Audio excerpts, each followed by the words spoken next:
Kitchen का काम खत्म करके संध्या जैसे ही कमरे में जाने लगी, तभी सासू माँ ने आवाज़ दी, बहू कल नाश्ते के लिए काले चने भिगो देना और तेल गरम करके ले आना, तुम्हारे बाबूजी के जोड़ों में दर्द हो रहा है।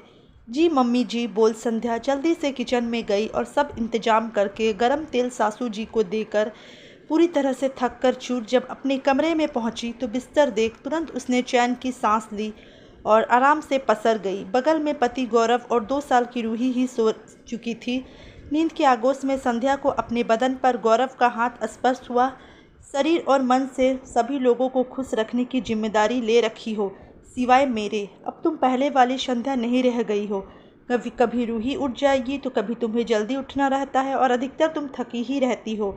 और फिर गौरव ने तकिया उठाया और कमरे के बाहर लिविंग रूम में चला गया।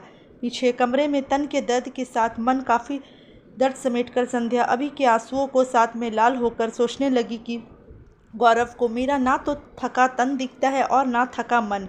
बस उनकी ज़रूरत पूरी होनी चाहिए। वह क्यों नहीं समझते कि मुझे भी उनका सानिध्य चाहिए। लेकिन जब मैं थका हूँ तो मन की भावना ही कहीं दब जाती है। संध्या और गौरव की शादी को लगभग 5 साल हो चुके हैं। शादी की पहली रात को ही गौरव और संध्या ने तय किया था कि परिवार 2 साल बाद सोचेंगे। जब घर में बहू आती है तो शुरू शुरू में सबको बहुत भाती है, लेकिन फिर धीरे धीरे उसमें सिर्फ कमियां ही कमियां दिखाई देने लगती है। खुशकिस्मत वाला ससुराल बन जाता है। सबको यही लगता है कि ना जाने किस मनहूस खड़ी में इसे घर की बहू बनाकर लाए थे।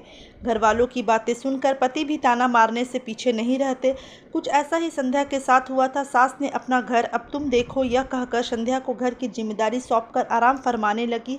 माँ के साथ काम करने वाली ननद भी रसोई में नहीं आती। भाभी आपका घर हमने बहुत संभाल लिया, अब आप आ गई हो तो आप अपना घर संभालो। ये अलग बात है कि हमेशा उसे यह एहसास ज़रूर कराया जाता है कि आपके मायके में ऐसा होता होगा, यहाँ आपको हमारे हिसाब से रहना है।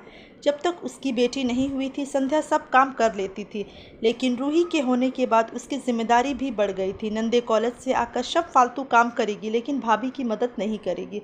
संध्या रूही की देखभाल करने को कहती तो आपकी जिम्मेदारी है हमारी नहीं बोलकर घूमने चली जाती। संध्या गौरव से कहती तो वह भी टिपिकल पति की तरह तुम कुछ नया नहीं कर रही हो ही करती है। सुबह 5 बजे से उठी संध्या को पता भी नहीं चलता कि कब रात के 11 बज जाते हैं। सबकी फरमाइश से मेहमानों की आवभगत, सासू जी की भजन मंडली और ससुर जी के दोस्तों को चाय नाश्ता, बेटी रूही की शैतानी के पीछे भागती भागती संध्या बहुत थक जाती है। और जब गौरव आते हैं तो उसे थकी हारी संध्या मिलती है। बहू आज चाय नाश्ता मिलेगा या उपवास करवा दूंगी? भाभी कॉलेज के लिए लेट हो रहा है, मम्मा भूख लगी है, दूध दे दो ना। लेकिन संध्या बेसुध पड़ी थी। इतनी आवाज़ देने पर भी जब संध्या बाहर नहीं आई और रूही के रोने की आवाज़ सुन गौरव किसी अनहोनी की आशंका से कमरे की तरफ भागा तो देखा कि संध्या का पूरा बदन जल रहा था और उसे होश भी नहीं था। उसने चिल्लाकर अपनी बहनों को बुलाया और उन्हीं को देखने उसने लेडी डॉक्टर को फ़ोन करके घर बुलाया।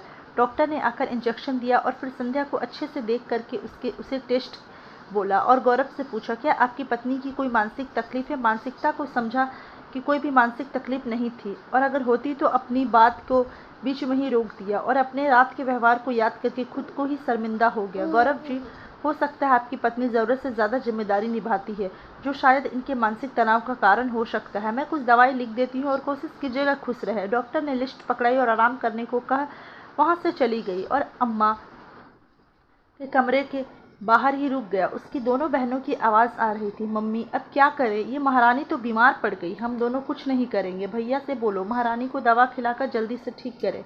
यह सब बाहर खड़ा होकर गौरव सुन लेता है और अंदर आकर बोलता है, तमीज़ से बोलो, तुम दोनों सुबह से शाम तक तुम लोगों की ज़रूरतें पूरी करते रहती और आज बीमार हुई तो तुम दोनों ये सब बोल रही हो। गुस्से में उन्हें देखने लगता और फिर कहता है, संध्या को आराम और हमारे साथ की ज़रूरत है, इसलिए हम सभी को उसकी मदद करनी होगी।